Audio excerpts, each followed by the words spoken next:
আর্মিতে কর্মরত ব্যক্তির গৃহে চুরিকাণ্ড, হাতিয়ে নিয়ে গেল স্বর্ণালঙ্কার সহ নগদ অর্থ। খবর পেয়ে গোয়েন্দা কুকুর নিয়ে সরজমিনে তদন্তে পুলিশের ফরেন্সিক টিম মাঠে। অরুণাচল পুলিশ ফাঁড়ির ইনচার্জ সহ পুরো টিমের ভূমিকায় সন্তোষ ব্যক্ত। ঘটনাটি সংঘটিত হয়েছে কাছাড়ের বালিঘাটে। ঘটনার বিবরণী জানা গেছে, স্বামী অরুণাচল প্রদেশী আর্মির চাকুরিতে কর্মরত, আর কাছাড় জেলার অরুণাচল ডেইলি বাজার সংলগ্ন বালিঘাটে নিজ বাড়িতে সন্তানদের নিয়ে একাই থাকেন রেজিনা বেগম লস্কর। দীর্ঘদিন থেকে এভাবে বসবাস করলেও কোনোদিনই বিন্দুমাত্র কোনো ধরনের অঘটন ঘটেনি, কিন্তু শনিবার ঘটে গেল এক অবাঞ্ছিত ঘটনা। জানা গেছে, এদিন বিকাল 4টা নাগাদ নিজের ছোট মেয়েকে নিয়ে বাজার করতে শিলচর শহরে গিয়েছিলেন রেজিনা বেগম লস্কর। যাওয়ার সময় গেট ও ঘরের দরজায় তালা লাগিয়ে যান তিনি। রাত 8টা নাগাদ বাড়িতে পা রেখেই রেজিনা ও তার মেয়ে দেখতে পান ঘরের সামনের দরজা খোলা এবং ঘরের দরজার লক ভাঙা। তখন তিনি বুঝতে পারেন কিছু একটা ঘটনা ঘটেছে। বাইরে এসে ডাকাডাকি শুরু করেন।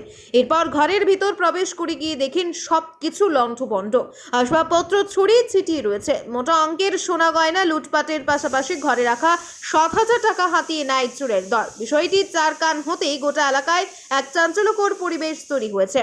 এদিকে অরুণাচল পুলিশ ফাঁড়িতে খবর দেন রেজিনা বেগম লস্করের ভাই ব্যবসায়ী শেরু আলম লস্কর। এরপর দলবল নিয়ে ঘটনাস্থলে দ্রুত ছুটে আসেন অরুণাচল পুলিশ ফাঁড়ির ইনচার্জ দেবব্রত ফুকন। এর মধ্যে ঘটনাস্থলে জমায়েত হন অসংখ্য মানুষ। প্রাথমিক তদন্তের পর রাত 10টা নাগাদ তদন্তের গতি আরও বাড়িয়ে দিতে মাঠে নামানো হয় গোয়েন্দা কুকুরকে। মাঠে নামে পুলিশের ফরেন্সিক টিমও। দীর্ঘ সময়ে চেষ্টা করা হয়, অবশ্য চোর ধরা না পড়লেও শীঘ্রই পুলিশের জালে চোর আটকে পড়বে বলে আশা ব্যক্ত করেছেন পুলিশের এক সূত্র।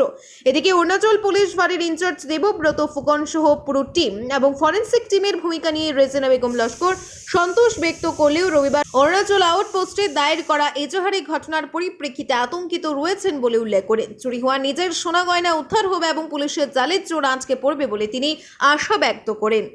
সুধীর দর্শক, খবরটি দেখার আগে আপনারা আমাদের আজকের বরাক ইউটিউব সাবস্ক্রাইব এবং ফেসবুকে ফলো করতে ভুলবেন না কিন্তু। ঘটনাটা আমি শিলচর গেছি 4:30 সময় বারোইয়া গত বাড়ি তৈয়া গেছি, সব বাড়ি পিস বাড়ি তলা মাই তৈয়া হইয়া গেছি। আর আইসি 8টার সময় আইয়া হামাইছি। আমার মেয়েও তো একটা দরজাটা দেখে খোলা, দরজাটা বারাতান যাচ্ছে খোলা।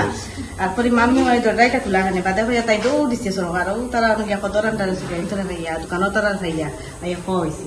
তারা দৌড়ে গিয়ে আইসে না গেলে তারা ফোন করা হয়েছে বাইরে ভিতরে ফোন করিয়া তারা ইয়া উদ্দেশ্য নিয়ে করা মানে সোনা আর 4 টাকা আসলো রাখা 7-8 হাজার সোনা না। আর এবার আনছি 3টা, এবার খানোর ফুল তাই 2 জোড়া খানোর রিং, আমার 1 জোড়া খানোর চুড়ি 1 জোড়া, আর 1 জোড়া হইল খানোর আনছি।